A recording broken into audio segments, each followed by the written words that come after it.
अपनी बात को शुरू करने से पहले समय समय पर भारत की धरती पर जन्मे सभी संतों गुरुओं महापुरुषों को भी नमन करता हूं। अभी 24 तारीख को जयंती भी है। मैं शायद जयंती भी आपके गांव में ना पाऊं तो मैं जयंती की बधाई भी आप लोगों को भी देता हूं। सदगुरु जी की जो जयंती है उस पर आप सबके लिए मंगल कामना। हमने तो ये भी प्रयास किया है कि 23 तारीख को इस बार 24 की जयंती है, 23 तारीख को हम लोग अपने अपने घरों में दीपक में जलाएंगे। उसको जलाने का कोई कारण है। ये जो हमारी आने वाली नस्लें हैं, हमारे छोटे छोटे बच्चे, इनको जब तक हम नहीं बताएंगे क्या जानेगा।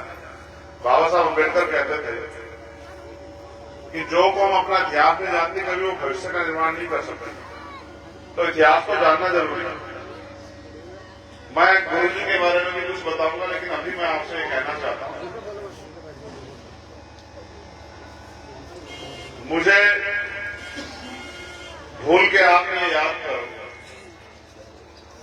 कि जब हम आजाद नहीं थे तो हमें इस देश में जो दलित पिछड़े वर्ग के लोग हैं, पाल हैं, प्रजापति हैं, सैनी हैं, यादव हैं, गुर्जर हैं, जाट हैं, चमार हैं, वाल्मीकि हैं, धोबी हैं, पासी हैं, कोरी हैं, फटीक हैं, सैन हैं, विश्वकर्मा हैं, आजादी से पहले उनकी जिंदगी कैसी थी? कुछ बड़े लोग होंगे वो जानते हुए कि क्या अधिकार थे और क्या क्या झेलना पड़ता था। राजा महाराजाओं का राज होता था। राजा महाराज लोग कहते थे वो कानून होता था, उसको मानना पड़ता था।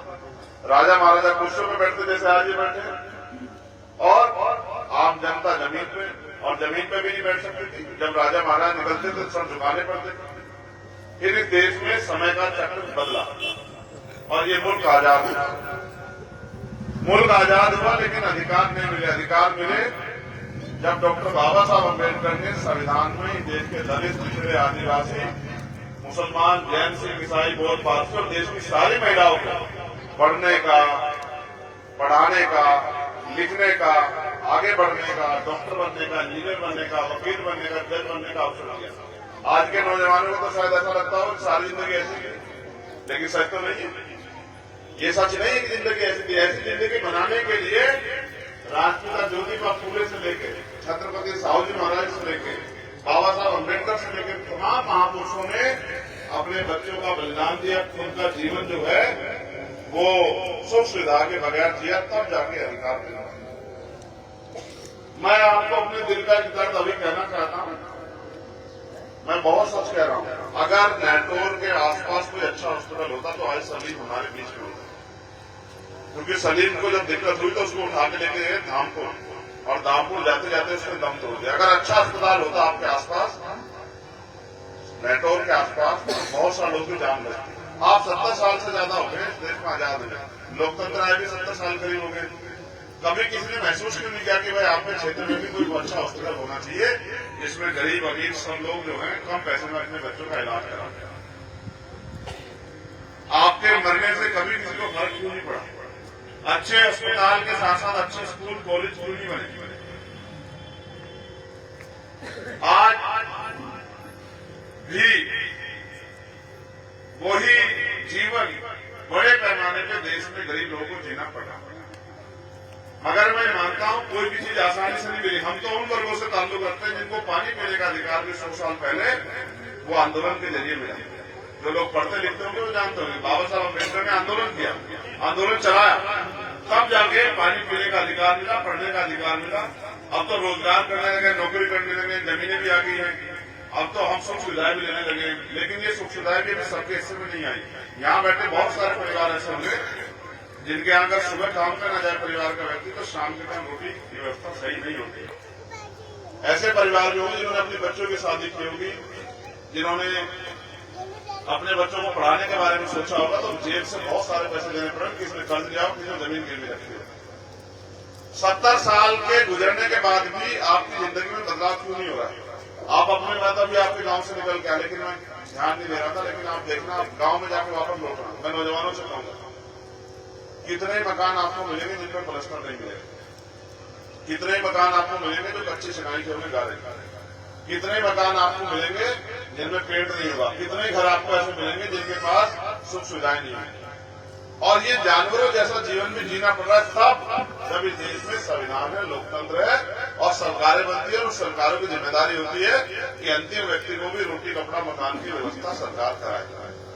मैं बहुत लंबी लंबी बातें करके आपको बहुत कुछ जानकारी दे सकता हूं, लेकिन मैं फिर कहूंगा आज मैं उस पर बात नहीं करूंगा। आप ये महसूस करो, ये चुनाव खत्म हो जाएगा 2 महीने में। 5 साल आपके बच्चे क्या करेंगे? 5 साल आपके लिए कौन सी रोजगार की व्यवस्था होगी, कौन से स्कूल खुलेंगे, कौन से कॉलेज खुलेंगे, कौन से हॉस्पिटल बनेंगे, कौन सी जो है और तमाम तरह की योजना आएगी जिससे आपकी गरीबी बेबसी खत्म होगी? कभी आपने सोचा? जिन नेताओं का वोट देते हैं क्या 5 साल वो आपके बीच आते हैं? कभी जिनको पिछली बार वोट देते आए क्या आपके बीच? बताओ, कभी उन्होंने पूछा कि भाई आपके घर में खाने बांटने की दिक्कत तो नहीं, आपके बच्चे को पढ़ाई करने के लिए कुछ पैसों की दिक्कत तो नहीं, आपके घरों में सुख सुविधाओं की कमी तो नहीं, आपका मकान तो नहीं छूटा, आपकी बेटी को शादी के लिए कुछ पैसों की जरूरत तो नहीं? कभी पूछा उन्होंने? मैं आपको बस छोटी सी एक जानकारी देता हूं। सब पढ़े लिखे लोग बैठे जिम्मेदार लोग घर परिवार चलाते हैं। ये एक सर्किल है, लोकतंत्र एक सर्किल है। हर व्यक्ति की जिम्मेदारी, जनता की जिम्मेदारी है कि वोट देकर ताकतवर व्यक्ति को चुने और सरकारों की जिम्मेदारी है कि अंतिम व्यक्ति को भी रोटी कपड़ा मकान की व्यवस्था कराएं। जिस रोटी कपड़ा मकान के लिए आप लोग मेहनत मजदूरी करते हैं। ये कुदरत ने पेड़ लगा दिया बीच में, अगर पेड़ ना होता तो शायद आदमी जो है ये तमाम तरह का अपमान और अन्याय और जुल्म जाति ना सहता, वो फिर कुछ और प्रयास करता।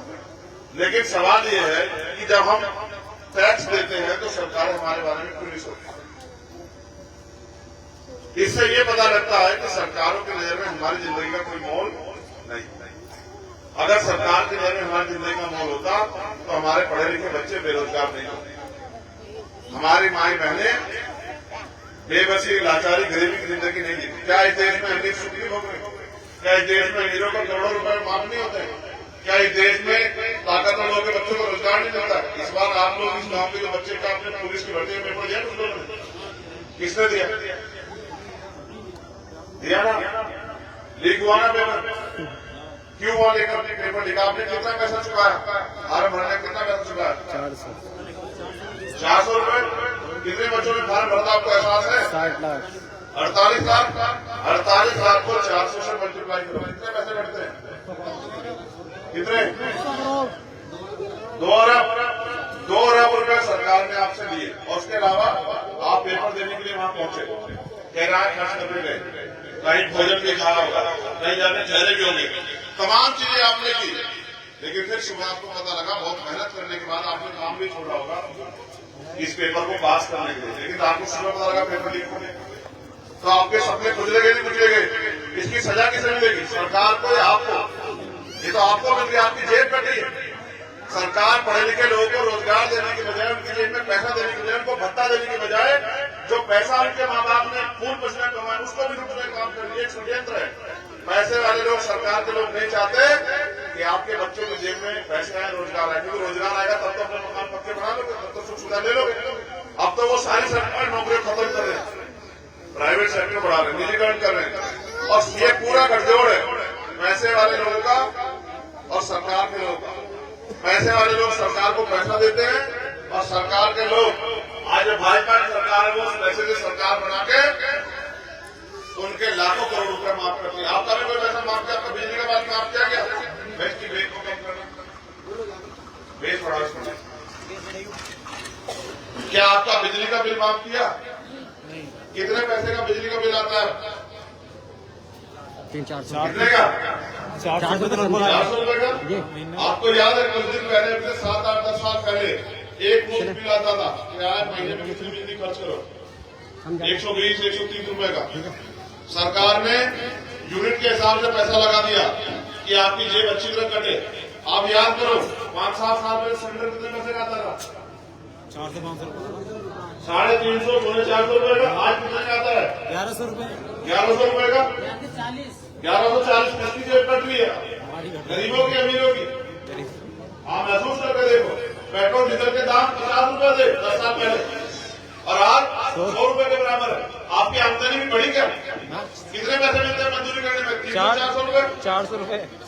आज भी अगर खेतों में कोई मजदूरी करोगे 200, 250, 300, 400 रुपया मिलता है, उसके बाद कुछ नहीं मिलता। महंगाई आसमान छू रही है। महंगाई कौन तय करता है? सरकार। पेट्रोल के दाम कौन तय करता है? सरकार। डीजल के दाम कौन तय करता है? सरकार। बिजली के दाम कौन तय करता है? सरकार। सरकार। पेपर की भर्ती आएगी नहीं, कौन तय करता है? गवर्नमेंट ही करे। सरकार। स्कूल की फीस क्या होगी, कौन तय करता है? गवर्नमेंट ही। सरकार। हॉस्पिटलों में इलाज मिलेगा नहीं मिलेगा, कौन तय करता है? सरकार। सब कुछ सरकार करती है, और सरकार जो पैसा खर्च करती है वो पैसा हमारे टैक्स का होता है। ये भी जान लो कि टैक्स कैसा होता है। आप 1 रुपए का सामान खरीदते हो, 28 पैसे सरकार के खाते में जाते हैं। आप अगर 5 साल में, 1 साल में, 1 महीने में, 1 साल छोड़ो, 5,000 रुपए का सामान खरीदोगे पूरा परिवार मिले तो 1,400 रुपए सरकार के खाते में जाएंगे। 1,400 रुपए में से वो आपको 200, 300, 400 रुपए का राशन दे दिया। आपको कहती है राशन ले लो, वोट दे दो। आप ये महसूस करो, 1 महीने में 1 सिलेंडर खर्च हो जाता है। 400 रुपए का राशन देते हैं और 1100 रुपए का सिलेंडर देते हैं। आपका सारा पैसा तो वहीं खत्म कर देते हैं। देखो, जेब काटने के तरीके बदल लिए, हालात वहीं के वहीं। आपके पढ़े लिखे बच्चों को रोजगार नहीं देंगे, आपको रोजगार नहीं देंगे, गांव में सुख सुविधा नहीं देंगे, लेकिन महंगाई बेरोजगारी बढ़ा बढ़ा के आपकी जेब काटते रहेंगे। अगर उन नेताओं को आपकी परवाह होती तो फिर आप भूखे पेट नहीं सोते, फिर आपको जुर्म जाति नहीं सहनी पड़ती। क्या ये गरीबी में जीने के लिए पैदा हुए लोग? क्या गरीब लोग अपने पैरों में नहीं खड़े हो सकते? क्या गरीब सुख सुविधा नहीं ले सकता? क्या गरीब जानवर है? क्या उसके कोई सपने नहीं है? क्या बहन बेटे के सपने नहीं है? क्या नौजवान भाई के सपने नहीं है? ये लोकतंत्र है। जब राजतंत्र था तो मैंने आपको बताया कि राजा का आदेश सर्वोपरि होता था, मानना पड़ता था। ये लोकतंत्र है। जनता जिसको ताकत देगी वो ताकतवर हो जाएगा, और जो ताकतवर हो जाएगा वो कुर्सी पे बैठ के अपने लोगों की समस्याओं को हल कर सकता है। बाबा साहब अम्बेडकर कह के गए, political power is the master की, राजनीतिक सत्ता वो चाबी जो अपनी सारी समस्या को हल कर देगी। लेकिन हम 10 रुपए का सामान खरीदते हैं तो 4 बार देखते हैं सामान खराब तो नहीं है। देखते हैं सर, 4 बार पढ़ के तम्बाकू जो खा रहे हैं हमारे सज्जन, तम्बाकू का पैकेट लगे तो खुला पैकेट दो ना सर, बंद ला दो पैकेट। अगर खुला पैकेट को वापस कर देते कर देते, नहीं भाई दूसरा दे। आप 10 रुपए का सामान खरीदते हो, मेरी बात को समझना। आप 4 बार देखते हो, आप करोड़ों रुपए से कीमती वोट देते हो, कभी नहीं देखते कि नेता आपकी आवाज उठाएगा नहीं उठाएगा, आपके लिए लड़ेगा, आपके बच्चों की आवाज उठाएगा नहीं उठाएगा, आपके क्षेत्र में काम कराएगा नहीं कराएगा। आप बस जाति धर्म के आधार पर वोट देते हो। फिर आप ये सोचते हो कि हमारी जिंदगी नहीं बदलेगी। जब आप पैसे वालों को, ना काम करने वालों को, गैर जिम्मेदार लोगों को वोट दोगे तो भाई वो आपकी वोट देके आपका काम क्यों करेंगे? जब आप काम करने वाले लोगों को मौका दोगे तभी तो बदलाव होगा। जब आपके क्षेत्र के पढ़े लिखे नौजवान आगे बढ़ेंगे तभी तो आपके क्षेत्र के बारे में सोचेंगे। आप घर से महसूस करो, अगर किसी गरीब का बेटा आगे बढ़ेगा तो उस घर के बारे में सोचेगा नहीं। अमीरों के चक्कर में रहोगे। अगर अमीर घरों में दिन ऐसे होते तो कोई गरीब नहीं रहता। अमीर तो ये चाहते हैं कि गरीब गरीब रहे, तभी तो गुलाम बना रहेगा, तभी तो उनके इशारे पे काम करेगा। अगर आपको अपनी जिंदगी में परिवर्तन चाहिए, अपने लिए कुछ सोचना है, तो फिर आप अपनी वोट के फैसले भी अच्छे लो। आप ये मत समझो कि हम अमीरों के भरोसे रहिए। लोकतंत्र है, आप चाहो तो वोट देंगे। इस वोट में पैसा नहीं लगता है, बटन दबाने से, बैलेट पेपर में मोहर लगाने से वोट जाती है। आप प्रधानी का चुनाव करते होता है ना, आपके गाँव प्रधानी चुनाव होता है, तो प्रधान जी कहते हैं कि मैं इसको स्वर्ग बना दूंगा गाँव, आप मुझे वोट दें। आप वोट देते बना गया सर, बन गया नहीं बना ना। देखो, आप प्रधान जी कहते हैं, प्रधान जी काम क्यों नहीं करते? कहा आप चुनाव से पहले तो सारा पैसा जनता के नीचे लग जाता है, लाखों रुपए लगते तो चुनाव होता है। क्योंकि पैसे वाले लोग ये सोचते हैं कि पैसे वालों का ही राज जाना चाहिए। अब आप ये महसूस करो कि अगर आप ऐसे आदमी को वोट दो जो पैसा तो चुनाव में ना कर सके, लेकिन चुनाव के बाद आपके लिए काम करे, तो 5 साल की चीजों में बदलाव होगा। अगर आप ये सोच के वोट करोगे कि प्रधान जी से कुछ मिल जाए, तो फिर आपको 5 साल अन्याय सहना पड़ेगा। इसलिए मैं आपसे अपील करूंगा, हमारे नौजवान साथी यहाँ काम कर रहे हैं, उनसे भी कहूंगा मेहनत की जरूरत ज्यादा है, क्योंकि जिनसे मुकाबला बहुत पैसे वाले लोग हैं, ताकतवर लोग हैं, उनके पास साधन संसाधन है, वो राशन लेंगे, शराब बांटेंगे, तमाम तरह चीजें करेंगे, लेकिन वो उनका अंतिम लक्ष्य ये है कि गरीबों के हाथ से वोट चली जाए। आज याद रखना मेरी बात, बाबा साहब ने कहा था मुझे मेरे जाने के बाद मेरा मत समझना, जब तक संविधान जिंदा मैं जिंदा हूं। अगर बाबा साहब को जिंदा रखना चाहते हो, इस देश में हक अधिकार चाहते हो, आज अधिकार है कि गरीब का बेटा भी कुर्सी बैठ सकता है। अगर संविधान नहीं बचा तो कुर्सी पे बैठना तो दूर की बात, आपको कोई सांस लेने में नहीं देगा। देश में इतनी छुआछूत बरकरार रही है अभी। आज भी देश में मटकी छूने पे, घोड़ी पे बैठने में हत्या होती है।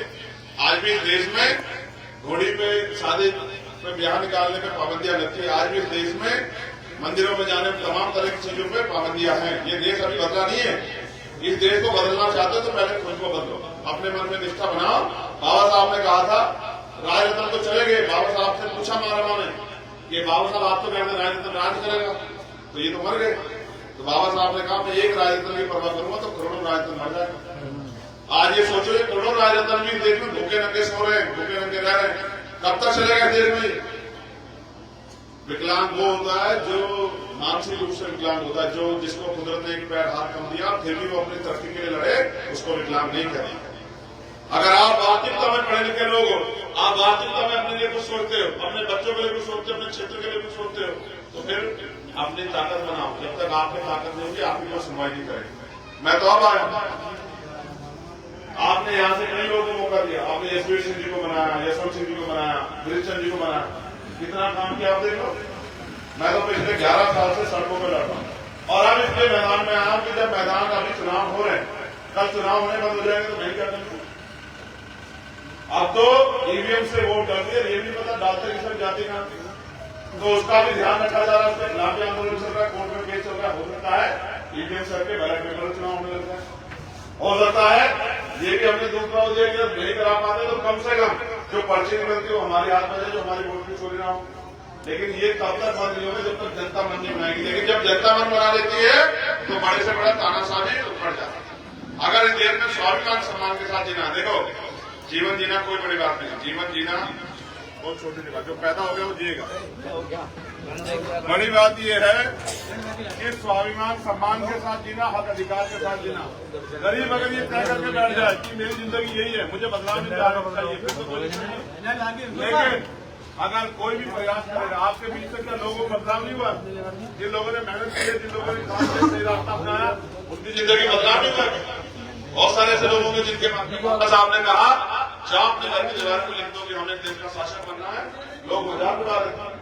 लोगों ने कहा बाबा साहब हमारे यहाँ तो घर भी नहीं, दीवार तो कहाँ होगी, हमारे यहाँ तो छप्पर पड़े पल्ले लगे। तो बाबा साहब ने कहा संविधान ने बहुत ताकत दी आपको, संविधान के हिसाब से चलो, पढ़ो लिखो, रोजगार करो तो मकान भी होंगे और शासक भी बनोगे। आज मौका आया है कि हम अपने वोट का सही प्रयोग करके आने वाले कल को मजबूत करें, अपने आने वाली पीढ़ियों के बारे में सोचें। जितने नौजवान हैं आप मेहनत मजदूरी करके अपना घर चला सकते हो, लेकिन महसूस करो 10 साल बाद क्या होगा, आने वाली पीढ़ियों में क्या बचेगा?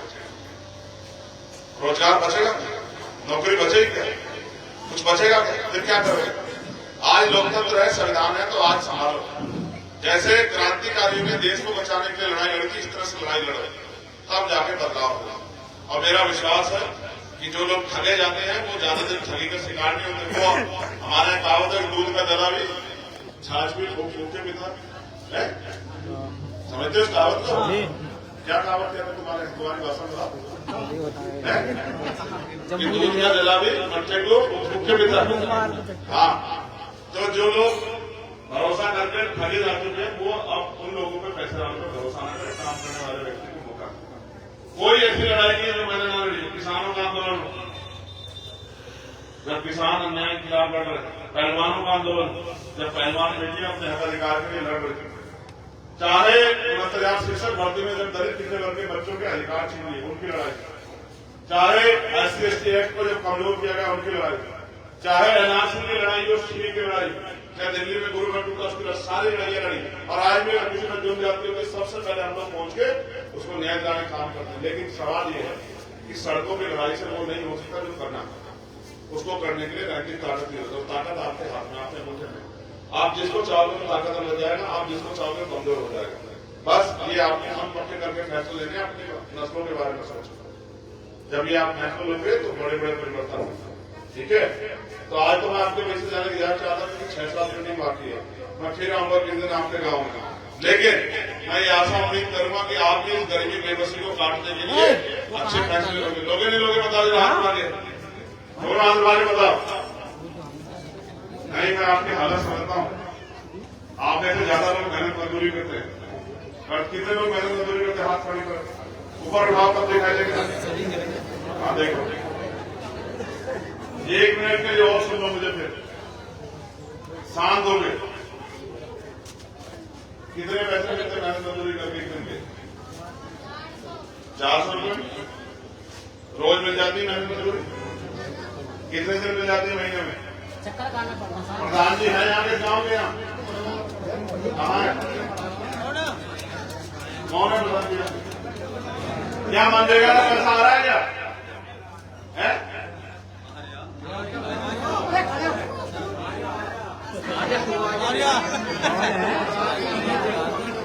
मनरेगा का पैसा मिल रहा है क्या? नहीं मिल रहा है। आप प्रधान हो? आपको नहीं पता है, झूठ मत बोलो। जांच हो जाएगी, फालतू चिल्लाते करोगे, समय बर्बादी होगी। सच ये है कि 5 महीने से विभाग में मनरेगा का पैसा नहीं आ रहा है। प्रधान कह रहे हैं कि भाई मनरेगा पैसा नहीं देगी सरकार। ठीक है, मैं पूरे देश में घूमता हूँ, मुझे पता है, क्योंकि वो पैसा जो आपको मनरेगा में मिलना था वो पैसा कहीं और लग रहा है। चुनाव आ रहा है, उस पैसे को इकट्ठा करके आपके वोट को खरीदने का प्रयास करें सरकार। ये वोट का अधिकार बाबा साहब के 4 बच्चों कुर्बानी से मिला है। आप चाहते हो चाहते गरीबी खत्म हो, हाथ बाजू लोग चाहते गरीबी खत्म।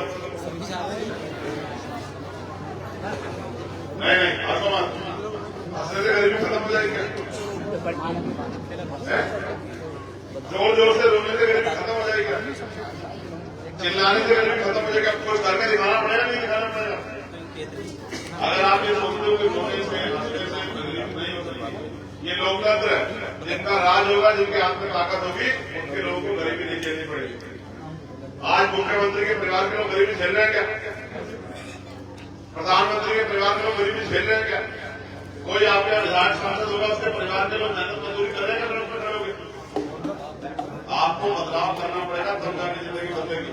ठीक है, जब आप अपने वोट से किसी गरीब को ताकत दोगे तब बदलाव होगा। और अगर आप अमीरों के चक्कर में पड़े रहोगे तो फिर 5 साल आपको वो 1000-2000 रुपये चुनाव में दे देंगे वोट के समय, लेकिन वो पैसे चलेंगे 5 दिन, 4 साल 11 महीने 25 दिन। क्या करोगे आप लोग? मेहनत मजदूरी करोगे ना। तो अपने भविष्य के बारे में सोचो कि अच्छे स्कूल कैसे बनेंगे, अच्छे कॉलेज कैसे बनेंगे, अच्छे हॉस्पिटल कैसे बनेंगे, आपके यहाँ रोजगार कैसे आएगा, बहुत सारी चीजें करने को। ठीक है, मैं तो देश भर में घूमता हूँ, मुझे पता है कैसे क्या करना है। अगर मदद करोगे तब ये काम आसान हो पाएगा। जब आप काम करने वाले व्यक्ति को मौका दोगे, मौका बताओ पहले। लोकतंत्र में मौका कैसे मिलता है? कैसे मिलता बताओ? जोर से बताओ, जोर से। अगर मैं यहाँ कहता कि चलो यहाँ नौकरी मिल गई तो इतनी जोर जोर से खड़ी होती है, हमें दे दो। अभी मैं पूछ रहा हूँ तो देखो कैसे बोल रही। गरीबों को मुफ्त की सारी चीज जहर भी मिल जाए, वो भी लेते हैं गरीब। इतने नहीं मिलते बताओ आप जहर बांट तो गरीब उसको भी ले लेगा, सोचे कि इसमें भी कुछ है।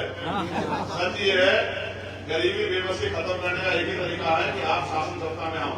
जब तक आप शासन सत्ता में आओगे गरीबी खत्म होगी। तो मैं अभी जाऊंगा, क्योंकि मुझे जाना है कौन से गाँव? वहाँ भी लोग इंतजार कर रहे हैं। ठीक है, मगर मैं आपसे उम्मीद करूंगा कि इस बार जब आप लोकसभा चुनाव में वोट डालने जाएं तो आजाद समाज पार्टी के चुनाव सिंबल केसरी में वोट देके चंद्रशेखर आजाद को आपकी सेवा करने का मौका दें, क्योंकि जब चंद्रशेखर आजाद इस हैसियत में होगा तभी आपकी लड़ाई लड़ पाएगा। ठीक है, ये दादी को समझ में आ गया। तुम लोग तो मुझ छुपा देना शुरू कर दोगे।